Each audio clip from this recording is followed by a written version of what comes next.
بسم اللہ الرحمن الرحیم۔ فصل نمبر 2 کے اندر ہم نے پڑھا تھا کہ کوئی بھی جملہ 2 کلموں سے کم نہیں ہوتا۔ پھر ہم نے پڑھا تھا کہ جملے کی ذاتی اقسام ہم نے پڑھی تھی پچھلے سبق کے اندر جملے کی ذاتی اقسام۔ آج ہم پڑھیں گے جملے کی صفاتی اقسام۔ ذات اور صفت کی تعریف میں پہلے آپ کے سامنے بیان کر چکا ہوں کہ ذات کسی چیز کی حقیقت کو کہا جاتا ہے، یعنی وہ چیزیں جو کسی چیز کی حقیقت میں شامل ہوتی ہیں ان کو کہتے ہیں ذاتیات، اور جو چیزیں کسی چیز کی حقیقت میں شامل نہیں ہوتی، کبھی اس کو لاحق ہوتی ہیں کبھی اس کو لاحق نہیں ہوتی، ان کو کہا جاتا ہے صفات۔ بات سمجھ آ رہی ہے جی؟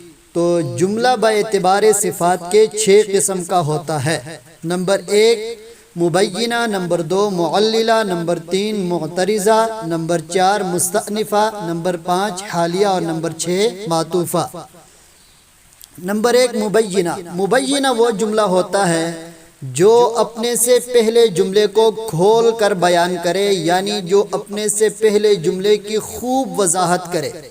2 جملے ہوں گے، ان میں سے پہلے جملے کے اندر کچھ پوشیدگی ہوگی، کسی چیز کی وضاحت کی ضرورت ہوگی، تو اس کے بعد ایک جملہ لایا جاتا ہے، اس جملے کو کہا جاتا ہے جملہ مبینہ۔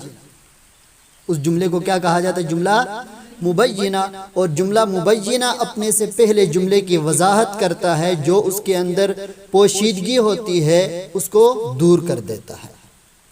جیسے مثال کے طور پر الکلمۃ علی ثلاثۃ اقسام، یہ ایک جملہ ہے کہ کلمہ 3 قسم پر ہے۔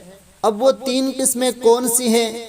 تو اب ان کی وضاحت کے لیے ایک اور جملہ لے کر آئے کہ ہوا اسم و فعل و حرف، ہی اسم و فعل و حرف، کہ وہ 3 قسمیں اسم فعل حرف ہے، وہ 3 قسمیں اسم فعل حرف ہے۔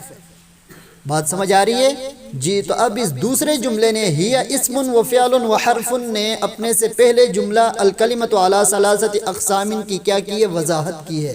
تو اس دوسرے جملے کو ہم کیا کہیں گے؟ جملہ مبینہ، جملہ مبینہ کہیں گے۔ دوسری قسم ہے جملے کی با اعتبار صفات کے 6 قسموں میں سے دوسری قسم ہے معللہ۔ معللہ یہ علت سے بنا ہے۔ معللہ کا معنی ہوتا ہے علت بیان کرنے والا۔ علت کس کو کہتے ہیں؟ وجہ، سبب۔ سمجھ آ گئی ہے؟ میں کہتا ہوں آپ مدرسے کیوں نہیں آئے؟ آپ مدرسے کیوں نہیں آئے؟ تو آپ کہتے ہیں کہ میں اس وجہ سے مدرسے نہیں آئی۔ تو یہ مدرسے نہ آنے کی کیا ہے؟ علت اور سبب ہے۔ تو کوئی جملہ لایا جاتا ہے اور اس جملے کی علت دوسرا جملہ بیان کرتا ہے، تو اس دوسرے جملے کو ہم کہیں گے جملہ معللہ۔ مثال کے طور پر نبی مکرم صلی اللہ علیہ وسلم نے فرمایا لا تصوموا فی هذه الایام فانها ایام اکل و شرب و بیعال۔ لا تصوموا فی هذه الایام، تم ان 5 دنوں میں روزہ مت رکھو، تم ان 5 دنوں میں روزہ مت رکھو۔ لا تصوموا فی هذه الایام فانها ایام اکل و شرب و بیعال۔ اب حضور علیہ الصلوۃ والسلام نے ان 5 دنوں میں روزہ رکھنے سے کیوں منع فرمایا؟ اس کی علت اور اس کی وجہ اور اس کا سبب حضور علیہ الصلوۃ والسلام نے دوسرے جملے کے اندر، اسی حدیث کے دوسرے ٹکڑے کے اندر بیان کر دیا۔ حضور علیہ الصلوۃ والسلام نے فرمایا فإنها ایام اکل و شرب و بیعال، کہ یہ کھانے پینے اور عیش و عشرت کے دن ہیں، اس وجہ سے ان دنوں کے اندر روزہ رکھنا منع ہے۔ یعنی عیدین، چھوٹی عید اور بڑی عید کے دن، اور ایسے ہی بڑی عید کے بعد 3 دن، بڑی عید کے بعد 3 دن روزہ رکھنا، یہ یعنی 4 دن بڑی عید اور بڑی عید کے ہو جائیں گے، کون سے مہینے کے؟ ذو الحجہ کے مہینے کے ہو جائیں گے، اور 1 دن ہو جائے گا کس کا؟ شوال کا۔ سمجھ آ گئی ہے؟ ہاں جی۔ نمبر 3 معترضہ۔ معترضہ وہ جملہ ہوتا ہے جو 2 جملوں کے درمیان بے جوڑ واقع ہو، یعنی اس کا اپنے سے پہلے جملے کے ساتھ بھی کوئی تعلق نہ ہو اور اپنے سے ما بعد جملے کے ساتھ بھی کوئی تعلق نہ ہو۔ محض وہ جملہ دعا کے طور پر بولا جاتا ہے، جیسے قال ابو حنیفہ رحمہ اللہ تعالی النیۃ فی الوضوء لیست بشرط، امام ابو حنیفہ رحمہ اللہ تعالی نے فرمایا النیۃ فی الوضوء لیست بشرط، کہ نیت وضو میں شرط نہیں ہے، نیت وضو میں شرط نہیں ہے۔ ایک شخص اٹھا اور جا کے سیدھا وضو کیا بغیر کسی نیت کے تو اس کا وضو ہو جائے گا، اس کا وضو ہو جائے گا۔ اس لیے ہماری دلیل یہ ہے کہ پانی پاک بھی ہے اور پاک کرنے والا بھی ہے، پانی پاک بھی ہے اور پاک کرنے والا بھی ہے، اس لیے بغیر نیت سے اس سے پاکی حاصل کی جا سکتی ہے، بغیر نیت سے اس سے پاکی حاصل کی جا سکتی ہے۔ لیکن باقی ائمہ فرماتے ہیں کہ وضو کے لیے نیت شرط ہے، وضو کے لیے نیت کیا ہے؟ شرط ہے۔ جب تک آپ بغیر نیت کے ساتھ وضو نہیں کریں گے اس وقت تک آپ کا وضو نہیں ہوگا۔ لیکن تیمم کے لیے ہمارے نزدیک بھی نیت شرط ہے، سمجھ آ گئی ہے؟ تیمم یہ وضو کا کیا ہے؟ نائب ہے۔ بھئی جو آدمی وضو پر قدرت نہ رکھے، بیمار ہو یا ایسی جگہ میں ہو جہاں پانی میسر نہ ہو تو وہ شخص کیا کرے گا؟ تیمم کرے گا۔ کیا کرے گا؟ تیمم کرے گا۔ تیمم کا طریقہ آپ پڑھ لیں گے آگے جا کے۔ تو تیمم کے لیے نیت کیا ہے؟ شرط ہے۔ کیوں؟ اس لیے کہ مٹی پاک تو ہے لیکن پاک کرنے والی نہیں ہے۔ مٹی پاک کرنے والی مطہر تب بنے گی جب ہم اس کی نیت کریں گے، تیمم کی نیت کریں گے، اس سے پاکی حاصل کرنے کی نیت کریں گے تو تب یہ کیا بنے گی؟ مطہر بنے گی، پاک بنے گی، پاک کرنے والی بنے گی۔ بات سمجھ آ گئی ہے؟ جی تو جو یہاں پر یہ دیکھیں، اب جملہ معترضہ کو سمجھیں۔ قال ابو حنیفہ، یہ ایک جملہ ہے، فعل فاعل ہے، اور ایسے ہی آگے النیۃ فی الوضوء لیست بشرط، یہ دوسرا جملہ ہے۔ ان کے درمیان ایک جملہ لایا گیا ہے رحمہ اللہ، یہ بھی جملہ ہے رحمہ اللہ، اللہ اس پر رحم فرمائے۔ یہ جملہ دعائیہ ہے، یہ جملہ دعائیہ ہے، یہ جملہ معترضہ ہے۔ اس کا قال ابو حنیفہ کے ساتھ بھی کوئی تعلق نہیں ہے، اور ما بعد النیۃ فی الوضوء لیست بشرط اس کے ساتھ بھی کوئی تعلق نہیں ہے، النیۃ فی الوضوء لیست بشرط کے ساتھ بھی کوئی تعلق نہیں ہے۔ بات سمجھ آ رہی ہے؟ جی صرف اور صرف یہ دعا کے لیے دونوں جملوں کے درمیان لایا گیا ہے۔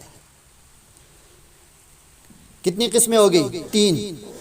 چوتھی قسم ہے جملہ مستأنفہ، جملہ مستأنفہ۔ جملہ مستأنفہ وہ جملہ ہوتا ہے جس سے نیا کلام شروع کیا جائے، یعنی جو بھی آپ نیا کلام شروع کریں گے اس کو ہم کیا کہیں گے؟ جملہ مستأنفہ۔ مثلا الکلمۃ علی ثلاثۃ اقسام، اب یہ میں نیا جملہ شروع کر رہا ہوں تو یہ جملہ مستأنفہ ہے۔ نمبر 5 حالیہ۔ حالیہ وہ جملہ ہوتا ہے جو حال واقع ہو، یعنی جس جملے کے اندر کسی چیز کے کسی فعل کے وقوع یا کسی فعل کے صدور کی حالت بیان کی جائے، یعنی کسی فعل کے واقع ہونے کی یا کسی فعل کے صادر ہونے کی حالت بیان کی جائے تو اس کو کیا کہا جاتا ہے؟ جملہ حالیہ کہا جاتا ہے۔ بات سمجھ آ گئی ہے؟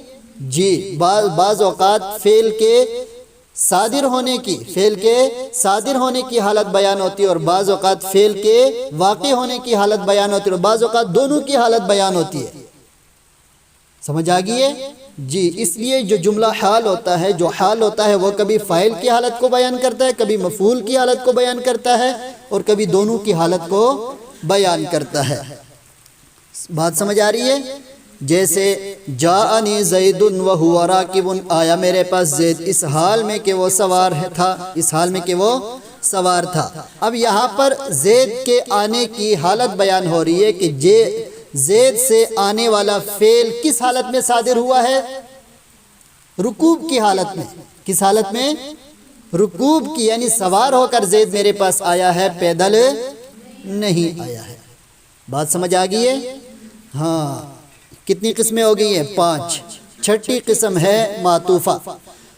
حروف عاطفہ آپ جا کے آگے پڑھیں گے، حروف عاطفہ یہ حروف غیر عاملہ ہیں، اور حروف غیر عاملہ کی آخری قسم علم النحو کے بالکل آخری سبق جو ہوتا ہے وہ ہوتا ہے حروف عاطفہ کا۔ وہ کون سا ہوتا ہے؟ حروف عاطفہ کا سبق ہوتا ہے۔ بات سمجھ آ رہی ہے؟ جی تو جملہ معطوفہ وہ جملہ ہوتا ہے کہ جو جملہ معطوفہ وہ جملہ ہوتا ہے جس کا اپنے سے پہلے جملے پر عطف کیا جائے، اپنے سے پہلے جملے پر عطف کیا جائے۔ بعض اوقات جملے کا جملے پر عطف ہوتا ہے، بعض اوقات مفرد کا مفرد پر عطف ہوتا ہے۔